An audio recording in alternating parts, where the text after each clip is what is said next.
Hey, what's going on guys? Coach Clayton with Upper Class Sports back here with another video for you. In today's video, we are going to be talking about the stride and the importance of the stride. So let's go ahead and jump right into it. Okay, so when we're talking about the stride, let's go ahead and dig into what the stride is. So the stride is a result from us pushing off of our backside and driving our body forward. So with that, we need to make sure if we want to throw our hardest, we need to make sure we are striding in the direction that we want to throw. We see a lot of times guys are striding, they're throwing forward and they are striding up the third baseline if they're a right-handed thrower, right? Well, what this is going to do is this is misdirection. This is getting them to go towards that third base dugout side, and then what they have to do is they have to redirect and try to get over their front side to be able to throw the ball to home plate.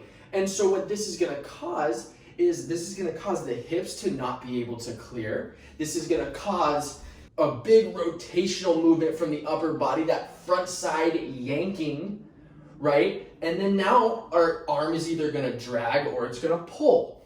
Same rules apply for striding the other direction, right? Towards the first base side if you're a right-handed thrower, striding what we would call open. Now we've got misdirection. What this is going to do is this is going to cause a big major pull as well with the upper body, which is then going to in turn either cause a drag or a pull with our arm. And now we are also having some misdirection here as well. So our stride needs to be in the direction that we're throwing to be able to get the maximum out of what we're trying to do and what we're trying to accomplish. So we need to make sure that our stride is towards our target. So that way now our hips can clear, taking all of that energy that we've stored up in that back leg as we do our leg lift and our drive, all that energy that we're supplying here needs to be able to go all the way up the body and out the hand. So we need to be able to have that go all the way up through the hips. So we need to be able to clear our hips all the way,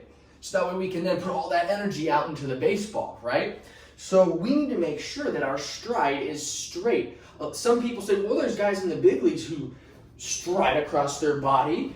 Sure, and it's a very deceptive thing. Like striding across your body this way, now you're coming with the ball from way up the third baseline and you got a ball that could be starting behind the hitter and then coming into the strike zone.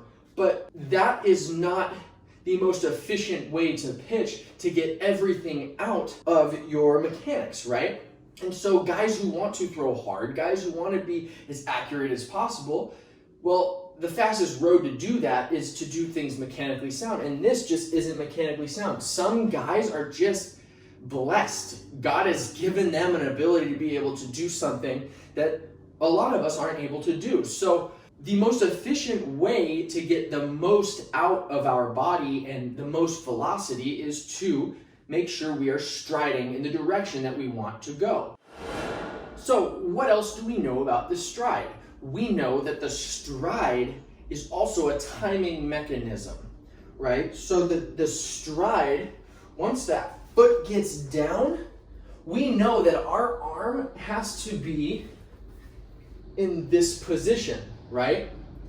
Ready to throw the baseball. If our arm is late, or we're in this position, when our front foot hits the ground, when we get to that full length, that stride, and our arm is in this position, now we're late, right? Because from here, we're gonna go and get all that tension and stress put on our elbow region or our shoulder as we go, because now we are late. So we know that the stride is a timing mechanism for the throw. So now let's talk about stride length. How far should we be striding? Well, the rule of thumb is you want to work up to 100% of your height. So if you're a 6 foot tall pitcher, you want to be able to work up to a 6 foot long stride, right? But you need to be able to have the flexibility and the strength to be able to get out to that 100% of your height, right? So if you are not flexible enough to do that, you're not going to get that full hip rotation. You're not going to be able to get all that power that you're generating out through the baseball, because now you're putting stress on your stride and trying to get out there, and your body is not able to support that amount of stride length for you because you are not strong enough or you are not flexible enough in order to do that. So our stride length, we should not focus so much on, oh, I need to get out there. We need to just stride to what is comfortable.